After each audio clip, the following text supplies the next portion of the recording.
Hello viewers, আসসালামু আলাইকুম। ভিডিওতে যে বেবিটাকে দেখছে এটা আমার ভাইয়ের ছেলে। মাশাআল্লাহ, বাপ বেটা কেউ কারো চেয়ে কম নয়। বাবার সাথে সাথে সেও পেয়ারা খাচ্ছে। মাশাআল্লাহ, বেবিটা সারাক্ষণই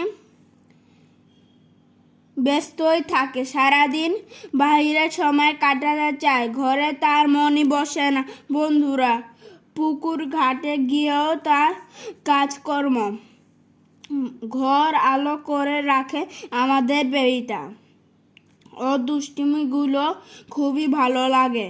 বেবিটার জন্য সবাই দোয়া করবেন ও মাশাআল্লাহ বলতে ভুলবেন না প্রিয় বন্ধুরা।